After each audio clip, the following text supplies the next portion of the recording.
साहेब असतील या इन्चार्जचे आमचे एसीपी परमार साहेब असतील, दायगडे साहेब असतील, पोलीस प्रशासनानं आम्हाला चांगलं सहकार्य केलेलं होतं. या ठिकाणी मुख्यमंत्री कार्यालयातून साहेब त्यांच्याशी बोलले आणि फोन आला उद्याच्याला ते आम्हाला बैठकीची तारीख वगैरे कळवणार आहेत. राज्यातले जे शेतकरी नेते आहेत या सगळ्यांना त्या बैठकीला निमंत्रित करण्याचं मान्य झालेलं आहे किंवा बोलवत आहेत. बाहेर पावसामध्ये बसण्यामागची माझी भूमिका एक होती की राज्यातला शेतकरी 2-3 वर्ष झालं मारच खात आहे अक्षरशः तुम्हाला मी सांगतो. आणि कोणी येऊन गुंडागर्दी करत आहे. पुण्यावरनं मुंबईवरनं गाड्या येत आहेत. पुण्या मुंबईमधल्या लोकांचा आणि गावगाड्यातल्या गाई म्हशींचा काय संबंध? काय त्यांचं काही जनावराचे गोठे नाहीत गावाकडे किंवा काही नाही, पण ही माणसं येऊन गुंड येत आहेत आणि टोळ्याने येऊन मार देत आहेत, वाहनं फोडत आहेत. त्यामुळं आज परिस्थिती भयान ग्रामीणमध्ये तयार झाली आहे. शेतकरी भेदरून गेलेला आहे. आज शेतकरी गाय म्हैस आणि अडचणीला नाही विकू शकत, एवढी दैना अवस्था आज शेतकऱ्यांच्यात झालेली आहे. आणि निश्चितपणानं चर्चेच्या माध्यमातून तोडगा निघू शकतो, पण सरकारनं यामध्ये महत्त्वाची भूमिका निभवली पाहिजे. शेतकऱ्याच्या काय भावना आहेत ह्या खऱ्या अर्थानं जाणून घेतल्या पाहिजेत.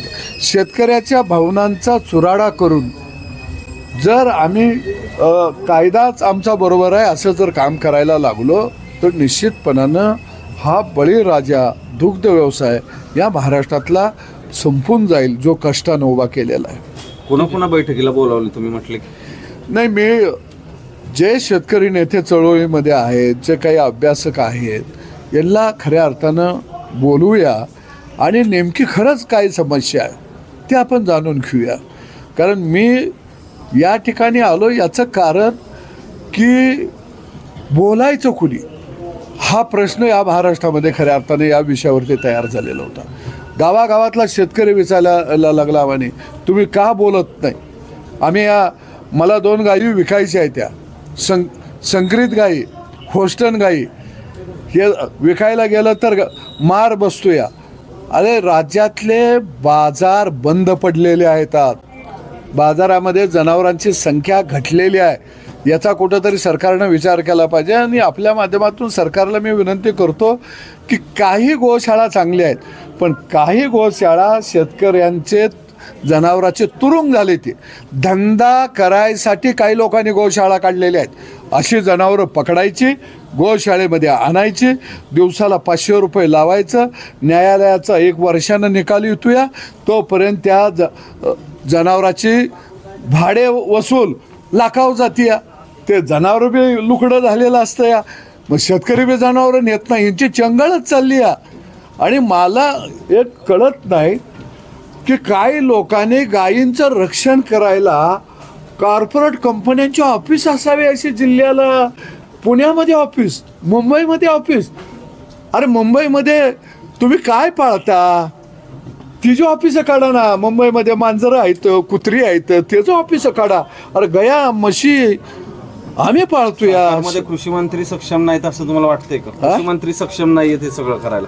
कृषी मंत्री मुख्यमंत्र्यांच्या कानावरती हा विषय पहिल्यांदा जात आहे.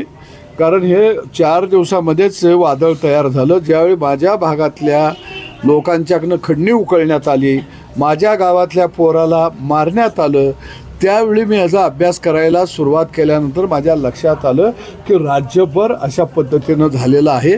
फक्त कोण बोलत नव्हतं, कारण बोललं तर आपल्यावर अटॅक होईल ह्या भीतीमुळं. मी गोशाळेत गेल्यावर अटॅक करायला आले, पोलीस असताना आता अटॅक करायला आले. म्हणजे किती निर्डावलेले सराईत गुन्हेगार यामध्ये आहेत. म्हणजे भीती वाटते या लोकांना गावातल्या. नितेश राणे म्हणतात की सदाभाऊंनी भाषा जपून वापरावी, हिंदू विरोधी बोलू नये.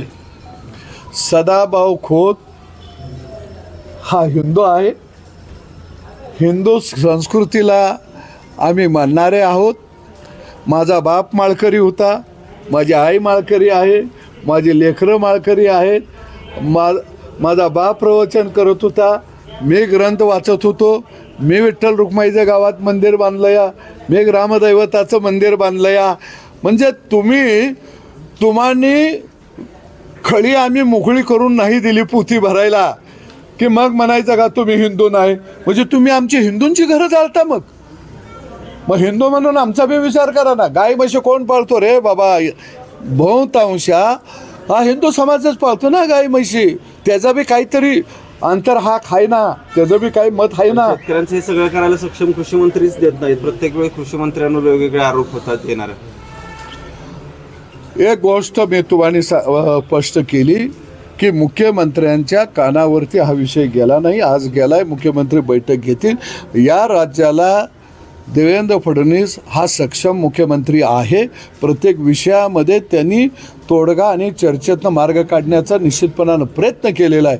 परंतु हा विषय हा गोमातेशी जोडला जात होता आणि त्याच्यामुळे याच्यावर कोण बोलत नव्हतं. पण देशी गाय ही गोमाता आहे हेच म्हणतात की आम्ही जर्सी गायचं दूध खात नाही, होस्टनचं खात नाही, ते डुकरापासून तयार झाली आहे. अरे देशी गाय कशाला म्हटलं जातं? ज्या गायला ओशिंड आहे त्या गायला देशी म्हटलं जातं. देशी गाय शेतकरी बाजारात आणत नाही.